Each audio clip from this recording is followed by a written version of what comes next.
نن چې زموږ او ستاسو پر حالاتو باندې نظر وساتو، الله تعالی دې زموږ او ستاسو پر حالاتو باندې رحم وکړي. ټول دیندار خلک، لمنځګزار خلک او ټول حاجان خلک او ځانونه عزتمن انسانان بولي، ځانونه د قوم سپینږیري بولي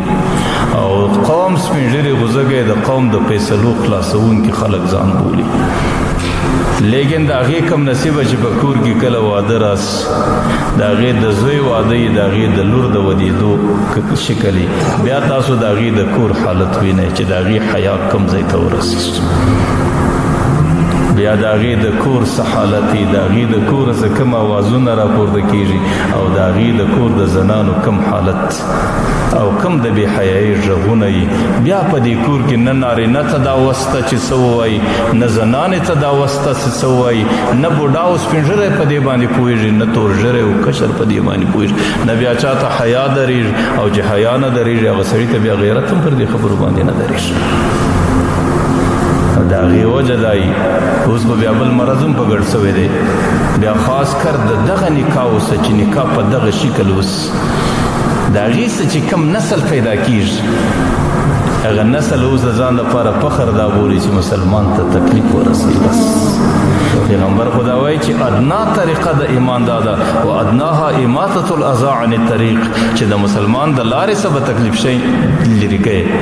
لیکن د دې حاجي صاحب په کور کې چې کله واده دی، بیا چې د کشران په دې باندې بوسي چې اوس خو ماښام دی او ناوخته دی او د ګرمۍ زمانه ده او مسلمانان نارینه او زنانه ټوله د باندې پراته دي، بیا دی د دې وخت انتظار کوي چې څنګه ژر د مسلمانان په خوب کښېږي، بیا دی په هوا کې ټکان کوي، حالانکه ظالمه په دې کور کې بوډاګان پراته دي، په دې کور کې زنانې پراته دي، په دې کور کې ماشومان پراته دي، بیا ماشومان چغې وایي د بیر سره غورځي. د هغې کور والا و دې ته دا شرایط چې الله تعالی دې دغه خوشحالي په غم در بدل کړه. زه دا وایم چې دا زموږ د معاشرې مشران دي، دا زموږ د معاشرې کشران دي. د هغې ابتدا د کومه ځایه وسوه، د هغې ابتدا د دې ځایه وسوه چې د ده د کور واده په ډولو ډماموس، د هغې ابتدا د دې ځای څه وسوه چې د ده په کور کې د حیا زیور د زنانو څخه ختم سو، او د هغې بې حیا انسانیت څخه چې کوم نسل پیدا سو، د هغې نسل زندګي نن دا ده. زه دې ته حیران سم چې دې کور خو به یو سپین ږیری لري، دې کور خو به یو تور ږیری لري، دې کور کې خو به یو بوډۍ زنانه یي، په دې کور کې خو به یو دینداره انسان یي. هغه ظالم په دې باندې نه پوهېږي چې اوس دا ټول انسانیت په آرام کې دی او دی د خپلې خوشحالۍ دپاره، دی د دې انسانیت د بې ارامه کولو دپاره، دی د خپل مذاق و مسخرو جوړولو دپاره بیا د شپې ټکان دی، بیا د شپې رڼاوې دي، بیا د شپې دربۍ دی، بیا ټول کلي په ولاړ دی په دې خاطر چې د پلانکي حاجي صاحب په کور کې واده دی. بیا د ټول کلي حاجي صاحب ته دا دعا ده چې الله تعالی دې په غم در بدل کړي. که ملا دی هم به دا دعا ورته کوي او که امي دی هم به دا دعا ورته کوي، که نارینه دی هم به دا ورته وایي، که زنانه. د هغې نتیجه څه وي؟ د هغې نتیجه دا وي تاسو پنځمه ورځ ګورئ چې بیا بوډۍ را روانه وي، په ملا باندې تعویض کوي، زوی ته مې په داسې شکل واده ور وکوي، و زوی راته سور وورس. او سړی دې بوډۍ ته وایي چې ظالمې تا په دې واده کې د ځانه څه جوړ کړي وو، تا په دې واده کې کم عمل کوئ او تا په دې واده کې د ځانه کومه بې حیا انسانه جوړه کړې وله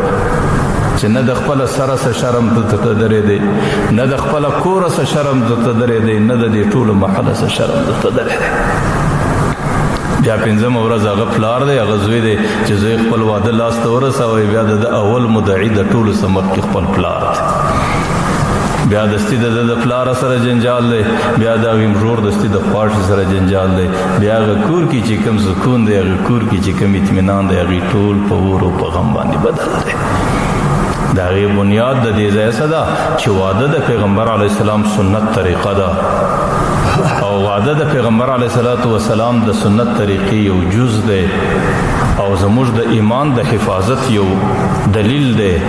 لیکن باغیږي چې هغه ظالمان قوم، هغه بدبخته بدنصیبه قوم په کم شکل باندې بې احتیاطۍ کوي، د هغې نتیجه هم په سترګو باندې ویني او بیا پر دې باندې غم ملا وبادۍ کوي چې یاره ګراني سوله، یاره بدامني سوله، یاره زمانه ستړې سوله. د هغې ګیله بیا دی د بله څه کوي، د ګرانۍ ګیله هم بیا دی د بله څه سکی د بدامنۍ ګلام بیا د بل سکی او د نور تکلیفو د نور مشقتو ګلا بیا هم د بل سکی هغه ګلا بیا د ځان سوکا ځکه چې قوم به حیاسو چې ستا کور به حیاسو چې ستا وادو خوشحالي به حیاس ولا بیا خو پر به حیا قوم باندې الله تعالی د ګرانی اپته میږدي بیا پر به حیا قوم الله تعالی د بے سکونی او د بے اطمینانی کیفیت میږدي او بیا پر به حیا قوم باندې الله تعالی غشي ورځ نه راولي چې کومې شی ورځ الله تعالی د امت لپاره ټاکلي او د امت په نصیب کړي ځکه زموږ په دین کې حیا او د حیا حفاظت دا پیغمبر علیه الصلاۃ والسلام د ایمان د شعبو څخه بهترین شعبه ویلې ده چې په کوم قوم کې د حیا حفاظتي د غي قوم د ناموس او د عزت حفاظتي هغه قوم کشر مشر د هغه قوم نارینه او زنانه الله تعالی د ګناهونو څخه محفوظ کوي او که په کم قوم کې حیا ولاړه د هغه قوم بیا د ناموس او د عزت حفاظت نشته بیا به د هغې قوم نارینه او زنانه د هغې قوم مشر او کشر دا ټوله د ګناه په سیلاب کې لاهو زندگی تیروي بیا به هغه قوم ته د تباهۍ او بربادۍ بغیر نور څه په لاس نه ورځي الله تعالی دې دې څو خبرو باندې د عمل کولو توفیق را نصیب کړي إلهي واسع الكرم ورب البيت والحرم إليك أتيت منكسرا منيبا أغبر